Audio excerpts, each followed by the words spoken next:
नमस्कार, आप देख रहे हैं दूरदर्शन किसान कार्यक्रम कृषि दर्शन में आप सभी का स्वागत है। मैं हूं ज्योत्सना टंडन। कई वर्षों से अपने कृषि जगत कार्य में हम आपको खेती किसानी से संबंधित जानकारियां देते हैं, जिससे कि आपकी खेती किसानी और भी ज़्यादा बेहतर और भी ज़्यादा आसान हो सके। कोरोना काल के इस दौर में लगातार हमारे किसान भाई बहन और हमारे खेतीहर मजदूर ये मेहनत कर रहे हैं कि हमारे घरों तक समय रहते भोजन पहुंच सके, हमारे घरों में भोजन की कमी ना होने पाए। इसलिए हमारा भी कर्तव्य बनता है कि समय से पहले आपको खेती बाड़ी से संबंधित तमाम जानकारियां मुहैया कराई जाएं। अपने आज के इस कार्यक्रम में हम आपको जानकारी देने वाले हैं खेती किसानी में किस तरह से आप आधुनिक तकनीकों का प्रयोग कर सकते हैं। साथ ही आपकी मुलाकात करवाएंगे आज के सफल किसान से। उसके बाद आपको बताएंगे कि बैंगन और अरहर की फसल में कौन कौन से कृषि कार्य आपने करने हैं और साथ ही जानकारी देंगे सौर ऊर्जा मॉडल के बारे में। किसान भाइयों बहनों, जैसे कि आप सभी जानते हैं कि हम अपने कार्यक्रम में लेकर आते हैं 3 सेगमेंट, विज्ञान और किसान, कृषि, स्टार्टअप और फार्मिंग इंडिया। इन तीनों ही सेगमेंट्स में होती हैं ऐसी खास जानकारियां जो कि आपके लिए काफ़ी लाभकारी साबित हो सकती हैं। तो आइए अपने आज के कृषि दर्शन कार्यक्रम की शुरुआत करते हैं।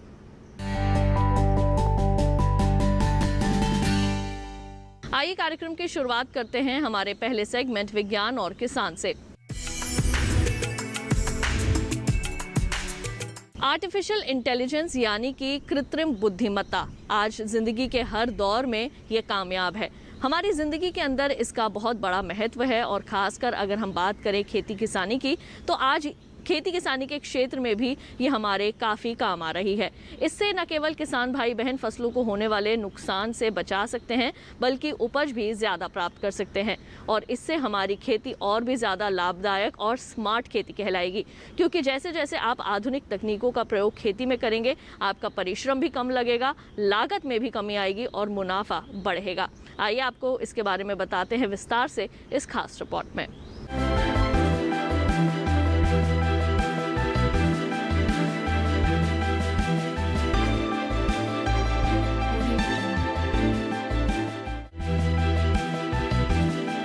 एक आकलन के मुताबिक 2050 तक दुनिया की आबादी 9 अरब तक पहुंच जाएगी। जाहिर है इससे खाद्य पदार्थों की मांग में इजाफा होगा।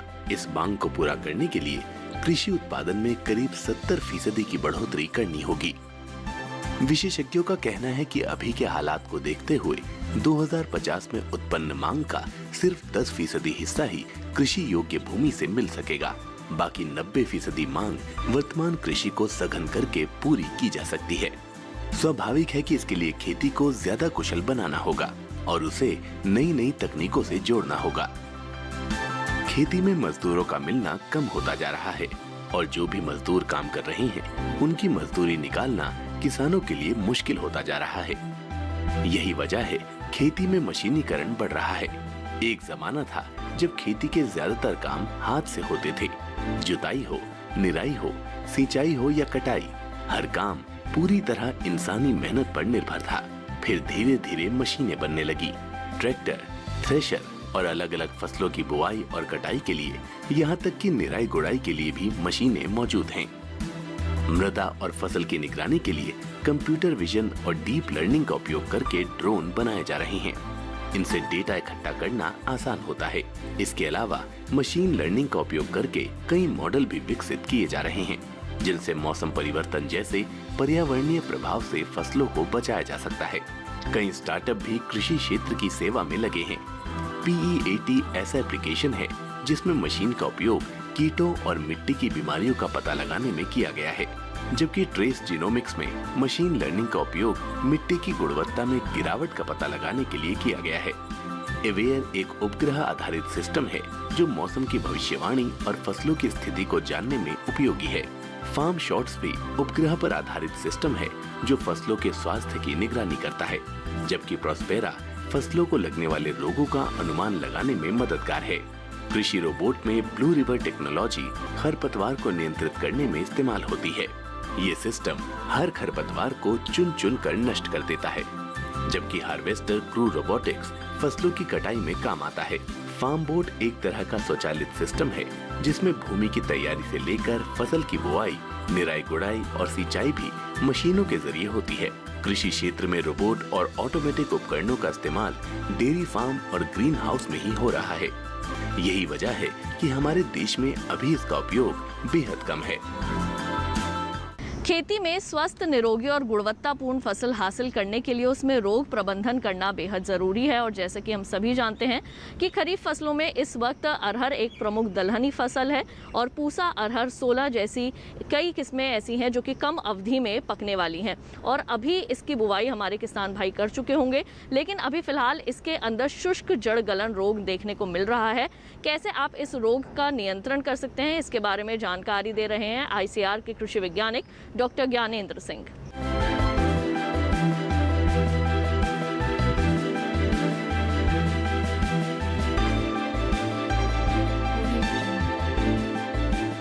हमारे संस्थान द्वारा 2016 में विकसित प्रजाति है अरहर की और इस प्रजाति को पूसा 16 के नाम से जाना जाता है। तो ये जो अरहर की प्रजाति 16 है, इसका जो लगाने का समय है वो 25 मई से और 10 जून तक इसको अगर लगा लें तो इसमें टाइमली सोन गेहूं भी आ जाता है। ये जो आप देख रहे हैं इस समय क्रॉप, ये 26 मई की बोई हुई क्रॉप है। इस प्रजाति में एक निराई हमने की है अब तक और कोई हमने सिंचाई नहीं की है। पूर्ण रूपेण ये जो 23 मई को बारिश हुई थी उस पर आधारित है, वर्षा आधारित ही अब तक है, उसी के आश्रय से पल रही है। और इसमें एक निराई के उपरांत अब इसमें एक कहीं कहीं किसानों के यहाँ हो सकता है कि इसकी उसमें कहीं कहीं पौधे सूख रहे हों, एक आध पौधे सूख रहे हों। उसकी वजह जो है वो एक ड्राई रॉट बीमारी होती है जो कि फंगस के द्वारा होती है। वो उससे पौधे कहीं कहीं सूखने लगते हैं।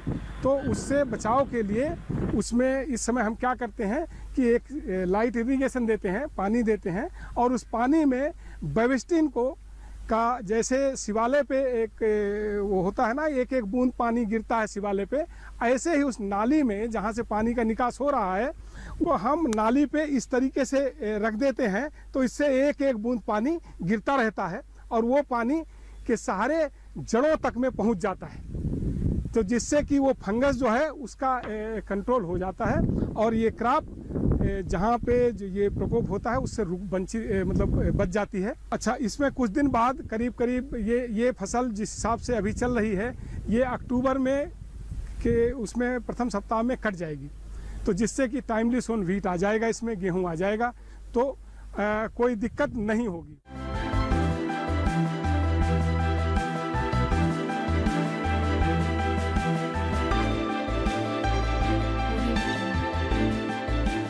और अब आइए कार्यक्रम कृषि दर्शन में बढ़ते हैं आगे और अब एक नज़र डालते हैं हमारे कृषि कैलेंडर पर। किसान भाइयों बहनों, इसमें हम आपको वर्तमान समय में किए जाने वाले कृषि कार्यों के संबंध में देते हैं कुछ खास जानकारियां। आज हम आपको बताएंगे कि जुलाई माह में कपास की फसल में किस तरह की सावधानियां बरतने की आवश्यकता है और कौन कौन से कृषि कार्य आपने करने हैं। कपास की फसल में जुलाई के अंत तक यूरिया की आधी मात्रा यानी अमेरिकन किस्म में 2/3 बोरी, संकर कपास में 1 बोरी तथा देसी कपास में आधी बोरी डाल दें। फसल में खरपतवार नियंत्रण का कार्य करते रहें और 2 से 3 सप्ताह के अंतराल पर हल्की सिंचाई भी करें। फसल में फूल आने पर अवश्य सिंचाई करें, इससे उपज की मात्रा और गुणवत्ता में बढ़ोतरी होगी। फसल में निराई गुड़ाई का कार्य करें और खड़ी फसल की कतारों में डोलियां बनाएं। इससे जल निकासी, पोषक तत्वों का प्रयोग और अच्छी पैदावार लेने में आसानी होगी। कीट रोग नियंत्रण हेतु में विशेषज्ञों की सलाह अनुसार उचित रसायनों का छिड़काव करें। कपास में पौध रोग, छेदक धब्बा रोग, जीवाणु अंगमारी, टिंडा गलन तथा पत्ती मरोड़ आदि रोगों का प्रबंधन करें। रोकथाम के लिए प्लांटोमाइसिन 30 से 40 ग्राम प्रति एकड़ या स्ट्रेप्टोसाइक्लिन 6 से 8 ग्राम प्रति एकड़ और कॉपर ऑक्सीक्लोराइड 600 से 800 ग्राम प्रति एकड़ का 150 से 200 लीटर पानी में घोल बनाएं। इस रोगनाशक दवाई का 15 से 20 दिन के अंतराल पर लगभग 4 बार छिड़काव करें। देसी कपास में कीट रोग नियंत्रण हेतु बाविस्टिन 2 ग्राम प्रति लीटर पानी में घोलकर छिड़काव करें। जड़ गलन रोग वाली जमीन में कम से कम 3 वर्ष तक कपास न लगाएं। और इसी के साथ कार्यक्रम कृषि दर्शन में वक्त हो चला है एक छोटे से ब्रेक का। जल्द लौटेंगे वापस अपने अगले सेगमेंट के साथ। आप कहीं मत जाइए, देखते रहिए दूरदर्शन किसान।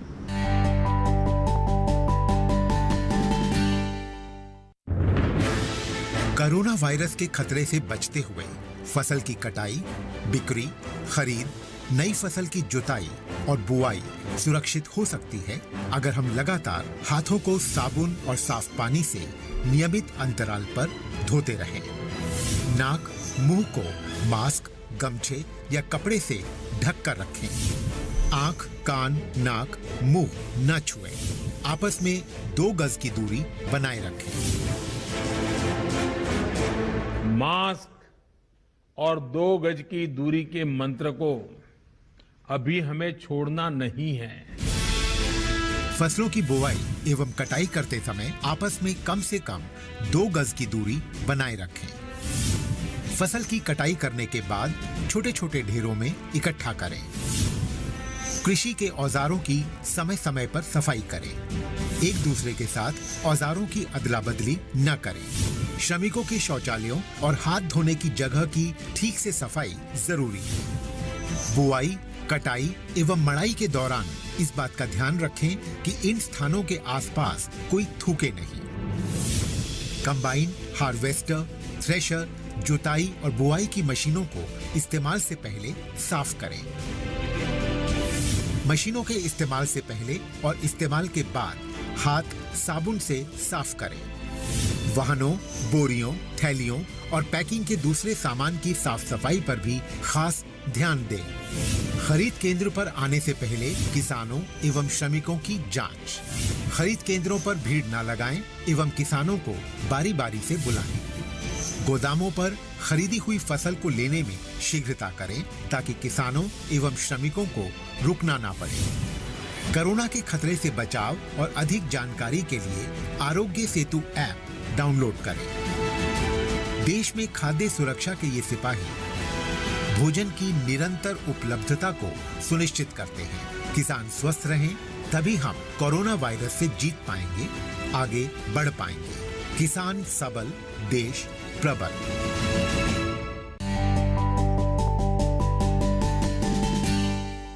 ब्रेक के बाद एक बार फिर आप सभी का स्वागत है कार्यक्रम कृषि दर्शन में। आइए कार्यक्रम में बढ़ते हैं आगे और अब देखते हैं सेगमेंट कृषि स्टार्टअप। कीटनाशकों और रासायनिक उर्वरकों का अंधाधुंध प्रयोग हमारी खेती को नष्ट कर देता है और जैसे कि हम सभी जानते हैं कि किसी भी चीज़ को अगर हम अधिकतम मात्रा में इस्तेमाल करें तो वो कहीं ना कहीं नुकसान पहुंचाती है। खेती के अंदर अगर हम रासायनिक उर्वरकों का इस्तेमाल लगातार करते रहेंगे तो वो न केवल मानव शरीर को बल्कि हमारे पर्यावरण और खेती को भी काफ़ी नुकसान पहुंचा सकता है। आज हम आपकी मुलाकात करवाएंगे एक ऐसे कृषि विशेषज्ञ से जिन्होंने दुनिया को कम लागत यानी कि 0 बजट खेती के गुण और फायदे सिखाए और कृषि में उनके इस योगदान के लिए उन्हें पद्मश्री पुरस्कार से भी सम्मानित किया गया। आइए मुलाकात करते हैं हमारे सफल किसान सुभाष पालेकर जी से।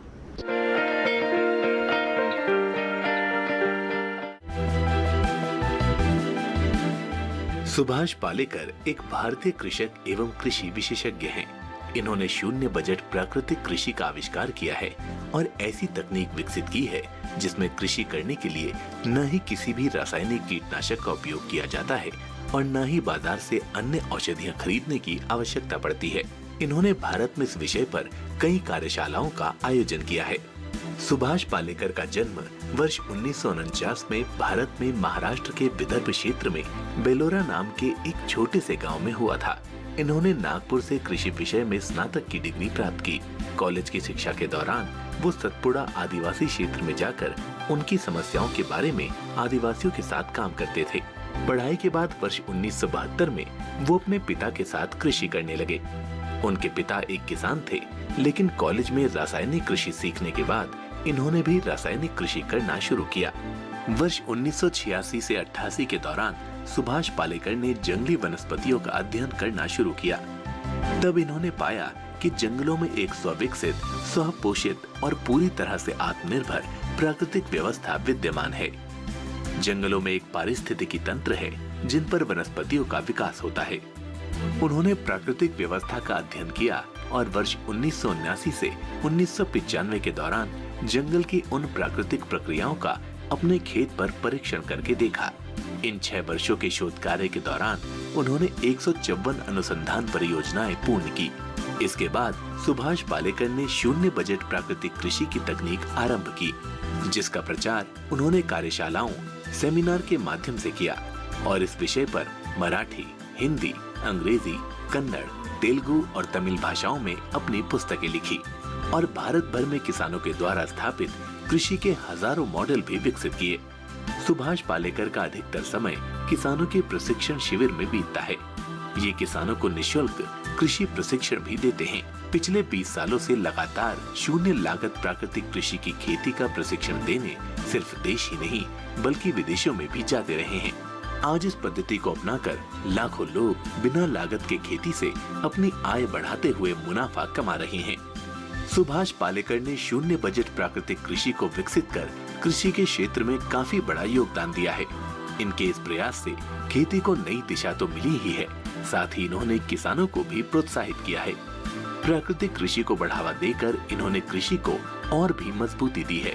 साथ ही किसानों को कम लागत में अधिक मुनाफा देने वाले रास्ते से भी अवगत कराया है, जिससे फलस्वरूप किसान अपनी आय दोगुनी करने में भी सफलता हासिल कर सकेंगे। अब आइए कार्यक्रम कृषि दर्शन में बढ़ते हैं आगे। अगर बात की जाए बैंगन की तो ये हमारे शरीर के लिए काफ़ी अच्छा होता है, पौष्टिक गुणों से भरपूर होता है। इसमें आयरन और पोटेशियम होने के कारण मानव शरीर के लिए तो ये लाभकारी होता ही है, साथ ही हमारे किसानों की आय का अच्छा स्रोत भी बन सकता है। खरीफ सीजन में अगर आप इसकी अच्छी पैदावार हासिल करना चाहते हैं तो नर्सरी प्रबंधन करना बेहद ज़रूरी है। आइए जानकारी हासिल करते हैं हमारे कृषि विशेषज्ञों से, किस तरह से बैंगन की फसल में करना है आपने नर्सरी प्रबंधन।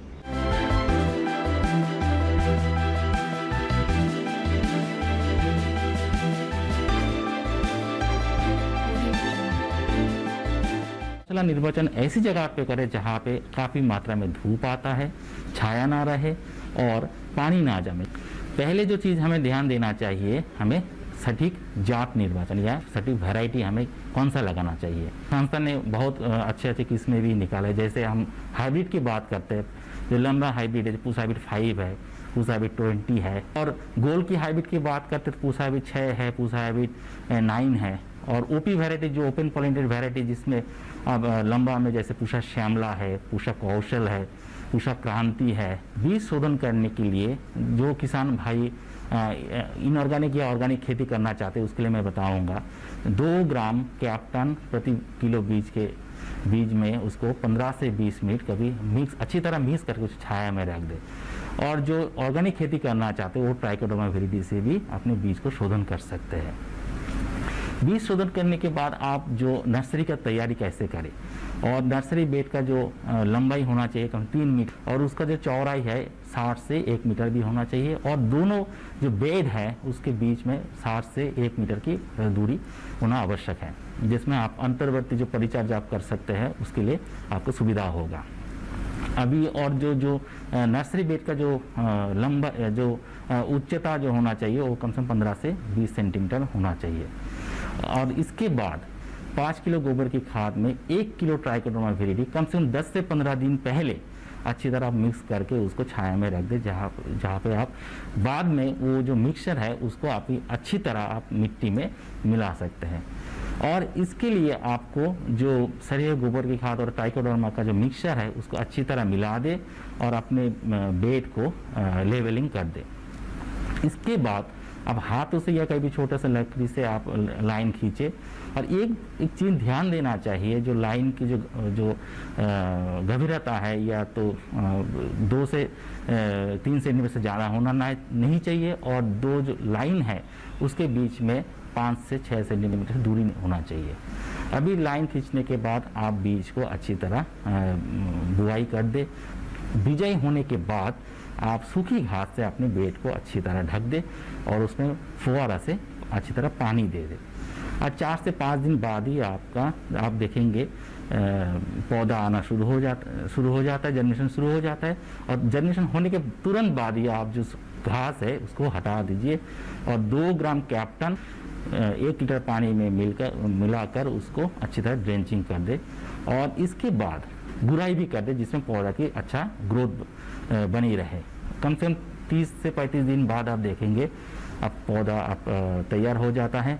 एक चीज़ आप ध्यान देना चाहिए क्योंकि बरसात की मौसम होने के कारण उसमें बोरर जो हम फ्रूट एंड शूट बोरर या तो फल या कांड छेदनकारी जो कीड़ा आता है, इसका प्रकोप बहुत आता है। और अभी इसके लिए आपको क्या करना चाहिए, फेरोमोन ट्रैप जो बाजार में फेरोमोन ट्रैप मिलता है उसको कम से कम 10 बेड में एक से दो फेरोमोन ट्रैप आप लगा दीजिए। और अभी वायरस का भी प्रॉब्लम आता है, इसलिए आप क्या कर सकते हैं, जो येलो स्टिकर है उसको आप लगा सकते हैं। और इसके अलावा आप स्पाइनोसेट के एक ऑर्गेनिक पेस्टिसाइड है, वो भी 3 से 4 ml प्रति 10 लीटर पानी में घोलकर उसको स्प्रेइंग भी कर सकते हैं।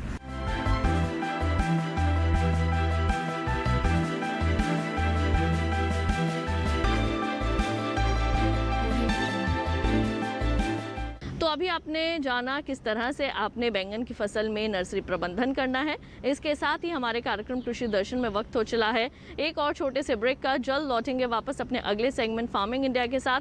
आप कहीं मत जाइए, देखते रहिए दूरदर्शन किसान।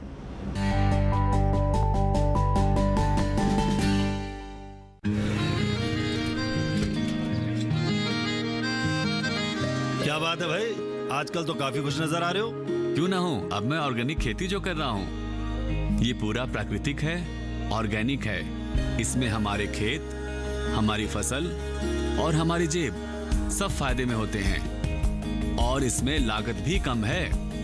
जी हाँ, आप भी ऑर्गेनिक खाद का प्रयोग करें, अपनी फसल और मिट्टी को तंदुरुस्त बनाएं और आपकी आमदनी में इजाफा करें। अधिक जानकारी के लिए किसान call centre toll free number 1800-180-1551 पर कॉल करें और लॉग ऑन करें kisan.gov.in और farmer.gov.in। कृषि और किसान कल्याण मंत्रालय द्वारा किसान हित में जारी।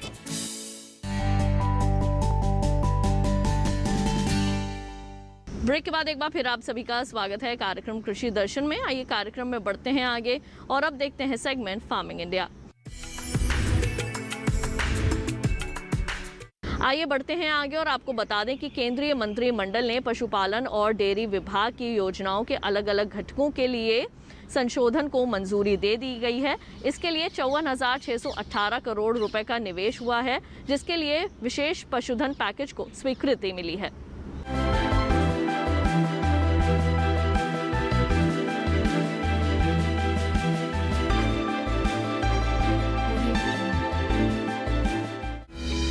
विशेष पैकेज को ये मंजूरी प्रधानमंत्री नरेंद्र मोदी की अध्यक्षता में आर्थिक मामलों की मंत्रिमंडल समिति ने दी है और ये कदम अगले 5 वर्षों के लिए है, जिसकी शुरुआत 2021 और 22 से मानी जाएगी। इसका मकसद पशुधन क्षेत्र के विकास को प्रोत्साहन देना है। उम्मीद की जा रही है कि इससे पशुपालन के क्षेत्र से जुड़े 10 करोड़ किसानों को फायदा पहुंचेगा। इस पैकेज के तहत केंद्र सरकार अगले 5 वर्षों के दौरान 54,618 करोड़ रुपए का निवेश जुटाने के लिए 9,800 करोड़ रुपए की सहायता देगी। इसके आधार पर विभाग की सभी योजनाओं को 3 बड़ी विकास योजनाओं की श्रेणी में मिला लिया जाएगा। इनमें राष्ट्रीय गोकुल मिशन, राष्ट्रीय डेयरी विकास कार्यक्रम और राष्ट्रीय पशुधन मिशन के अलावा पशुधन की गणना और एकीकृत नमूना सर्वेक्षण को उप योजनाओं के तौर पर शामिल किया गया है। रोग नियंत्रण कार्यक्रम का नाम बदलकर पशुधन स्वास्थ्य एवं रोग नियंत्रण कार्यक्रम रख दिया गया है।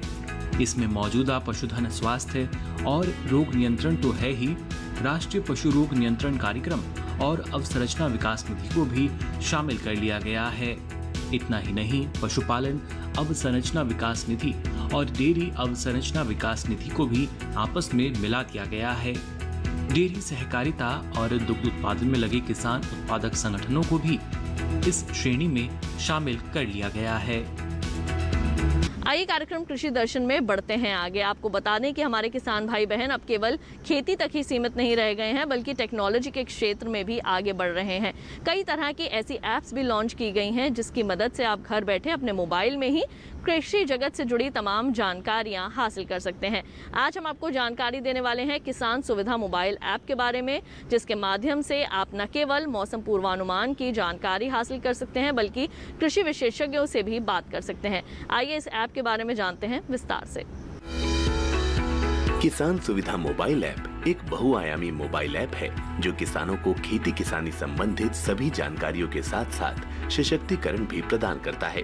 इस ऐप के जरिए किसान अगले 5 दिनों का मौसम, विक्रेता, बाजार मूल्य, कृषि सलाह, पौध संरक्षण, आरपीएम विधियों की जानकारी ले सकते हैं। ऐप पर मौसम की अग्रिम चेतावनी, अपनी आसपास की मंडी और देश की विभिन्न मंडियों में कृषि जिंसों के भाव भी उपलब्ध हैं। ये ऐप किसानों को सीधे कृषि विशेषज्ञों और वैज्ञानिकों से कृषि संबंधी परामर्श करने की सुविधा भी प्रदान करता है। इस ऐप के जरिए किसान अपने मोबाइल पर ही खेती की उन्नत तकनीक और उनका प्रयोग करना सीख सकते हैं। तो किसान भाइयों बहनों, उम्मीद करेंगे कि हमारे आज के कृषि दर्शन कार्यक्रम में दी गई जानकारियां आप सभी के जरूर काम आएंगी। अगर आप कृषि दर्शन कार्यक्रम को देखना चाहते हैं तो टीवी पर दिए जा रहे QR कोड को स्कैन कीजिए या फिर दूरदर्शन किसान के YouTube चैनल पर भी जाकर आप कृषि दर्शन कार्यक्रम देख सकते हैं। अगर आप अपने कार्यक्रम के लिए कोई सुझाव देना चाहते हैं तो आप हमें पत्र लिखिए। हमारा पता है कृषि दर्शन, कमरा नंबर 58, CPC दूरदर्शन, खेलगांव, नई दिल्ली 110049। अगर आप हमें ईमेल करना चाहते हैं तो हमारा ईमेल आईडी है krishidarshandddk@gmail.com। तो आज के लिए केवल इतना ही। मुझे दीजिए इजाजत। आप देखते रहिए दूरदर्शन किसान। नमस्कार।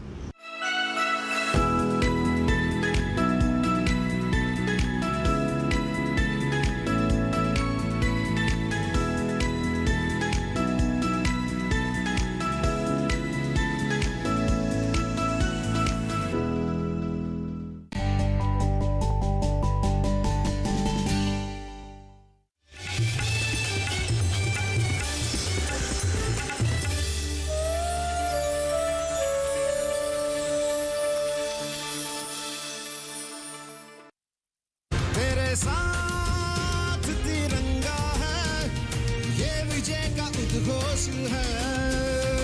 तू ठान ले, अब जीत को अंजाम दे। हम सब मिलकर टोक्यो जाने वाले अपने खिलाड़ियों को सपोर्ट करेंगे। Cheer for India, cheer for India, cheer for India.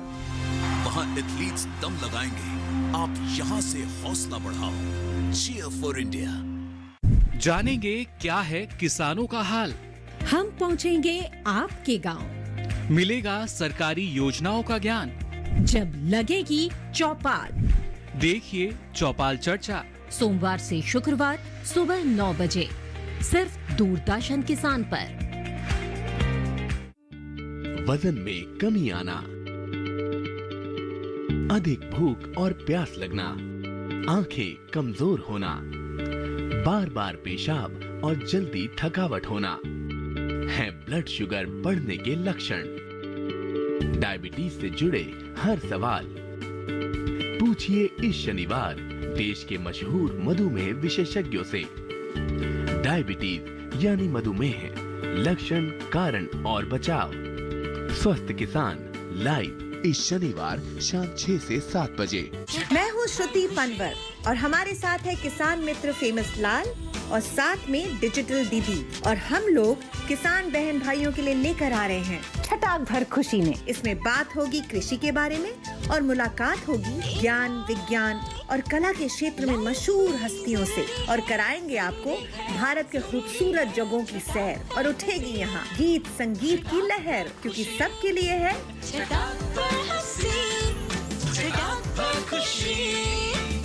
छटाक भर खुशी। देखिए हर शुक्रवार शाम 4:30 बजे से।